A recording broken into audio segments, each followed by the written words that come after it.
because the zero knowledge proof takes care of that. So, briefly, what are zero knowledge proofs? So zero knowledge proofs are the logos from Macaulay in the 80s, expanded by a bunch of people. And this was actually turning the world around work. It got the people who did it the equivalent of the Nobel Prize in computer science. Because you can't, unfortunately, give much granted actual Nobel Prize in computer science. It's kind of a problem. But they allow you to prove knowledge on some value satisfying state. Like, e.g., I know the square root of some number, or I know the factorization of some number, like maybe an RSA key, without revealing that value. So they're called zero knowledge because the only thing the person learns is that you know this thing. They don't know what it is. And so this is how we prove that we have a zero point from the blockchain without revealing what it is. Because of course, if we pointed to this is the serial number of that zero point, it would be completely linkable. But with the zero knowledge proof, with this layer of indirection, you learn nothing other than zero, which of course, because the envelope's opaque, no one has ever seen.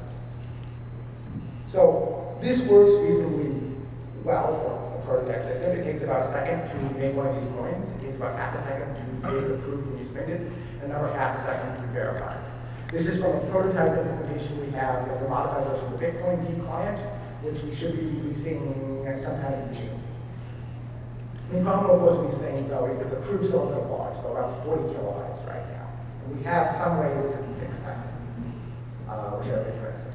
So, what needs to be done? Well, first of all, we need to get this to scale to larger networks. The proofs are constant size of the number of coins on the blockchain. So that's already a very useful thing. But as the Bitcoin network gets larger, you get more peers in it. There was this problem, and Bitcoin sort of has this already, that when you're forwarding transactions, currently Bitcoin checks them on forward, not just when you're about to make a block.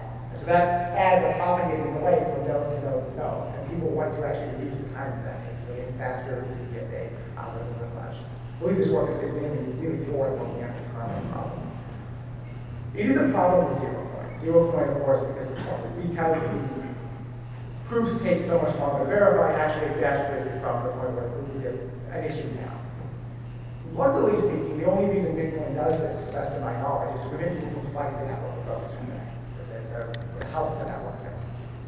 And there are other ways to prevent that. There's other techniques in distributed systems and that the academic literature, and there are actually techniques that are used in practice in some systems, I believe, not actually in distributed systems, that give you this without having to check every transaction. You might check probabilistically, you might assign reputation to peers in the network. There are a bunch of various ways to do it. The second thing we need to do is we need to reduce the proof size. 40 kilobytes is feasible, but it's a little unfortunate. And there are cryptographic instructions we have that will give you smaller proofs, but they're on less standard assumptions. And so that might be okay because assumptions only affect anonymity. The system is still secure under the fact that RSA is secure, but it might be a little easier to de-anonymize even with these instructions. But that probably is a worthwhile price to pay to have the system be more efficient. Final thing to do is to make the coins divisible. In fact, we have an instruction to do this that is efficient. And by efficient, I mean like the proofs are 1 to 2 kilobytes. So we can have divisible coins that are not fixed denomination. So this is actually a really useful thing because you have to be hiding how much money you're spending with everybody else. The merchant still knows, right? You know you gave the correct amount of money. But no one else has to see that necessarily. They know the merchant might be using no way to make that into it. The last thing, this is a non-technical problem, it actually wasn't obvious to me until I talked to people who are not academics, is that we have to explain how this works, right? Bitcoin doesn't have that much crypto in it, it's not that bad. But this does. Zero-knowledge proofs are actually quite complex. And in fact, usually speaking, explaining zero-knowledge proofs to people is an exercise in demonstrating their existence. Because by the end of the talk, you will have convinced people that you know what a zero-knowledge proof is. And they have no idea whatsoever. True. And this is the problem. Yeah. I didn't even attempt to do this here. And that's something that's got to be worked on. There's apparently a book explaining zero-knowledge proofs to your children, which I think is not very good. There's a subsequent one that uses where is Waldo. So you can prove in zero-knowledge that you know where Waldo is on a picture without actually telling someone. It's actually pretty simple. You punch a hole in a really large sheet of paper, and you just position it over the thing so you can't tell where it is, but you see water in the hole. So why am I here? Well, other than the fact that it was convenient because their article was in town. I'm kind of trying to figure out where this goes from here, right? We just wrote a paper and prototype software. And we'd like to see you two like to program it by weekend, right? I live in not quite Niagara Tower. The roof leaks, it's not that tall, but close enough. So how does this get, okay, how does this get adopted? As part of Bitcoin? Okay, that's like the ideal, not that likely. As part of some alternative currency? Maybe, I don't know. As it becomes its own alternative currency that actually has like the claim to fame is this really anonymous? I don't know. I'd like to know. The other question is, if we go with the current construction, where do things go? There are 40 kilobytes. You can't fit those in the blockchain. So currently we fit the hash of them in the blockchain, and you had to retrieve them. Right, that's fine. You can put the HT here somewhere, but they could, of course, go away eventually. It's not clear to me that that matters, right? Because after 30 or 40 confirmations, what do you care? I know people want to go back and validate the whole history of a Bitcoin, but it's not clear that that's analogous for a ZeroCoin because they're anonymous. So the degree to which you backtrack and what you get from that information is not really that satisfying. And so the last thing, of course, is how do we explain this to people? And so I don't know if I have time for questions. There will certainly be around after this for a thought people want to talk. And that's that. Thank you.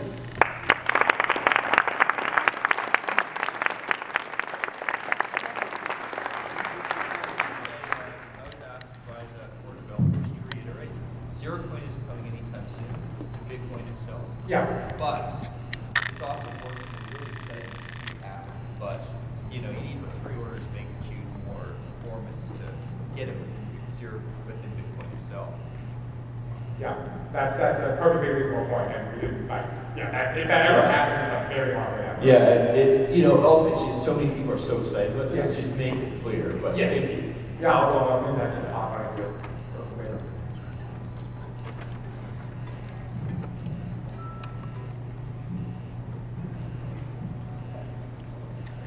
Thanks for the exciting talk.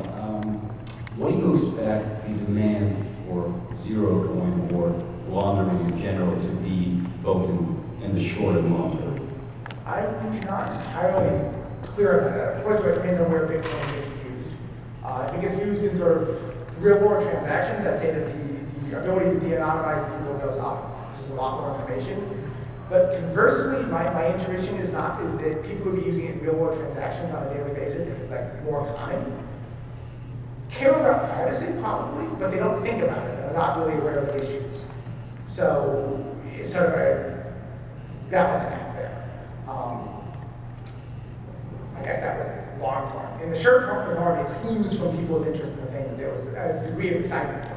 Whether this was just people going, oh, this looks cool, people really wanted to use it, I have no way to know because it's not around yet for people to try. Whoever gets the microphone next. Go ahead, thanks. A couple of questions. So one of the things that you seem to describe is distributed escrow, which is complicated in and of itself. So I'm wondering how you manage to make sure that the person who's supposed to be putting the coin is putting the coin in the escrow. So we had to modify the Bitcoin scripting language. We added an instruction. So what it is you construct a mint transaction in cases of input of Bitcoin, and the requirement for paying that instead of getting a signature, right, is that you actually provide the zero knowledge proof that validates with respect to the list of coins that is in the network. Great. And the second question is, assuming you're using fractional coin or very specific denominations, so I want, I have a very specific denomination that I want to pull out. How is that going to be easily traceable if a lot of other people aren't using exactly the same denomination? That would be trivially traceable. And so if you use the construction in the paper, you would have to, in fact, use like large fixed denomination. In fact, we were thinking they originally just used one, sort of like calendar, right? But with the stuff we figured out later, which I stress is quite efficient for divisibility, proofs for spinning is still as complex. You don't care because that's never public except to a merchant. And so he just knows you spin him, give him $3.55, and he learns that no matter what. But no one else sees the transaction values. And so that's actually hidden in the advances on. So that sort of solves that problem. So we're unfortunately out of time. Why don't we give our speaker a hand and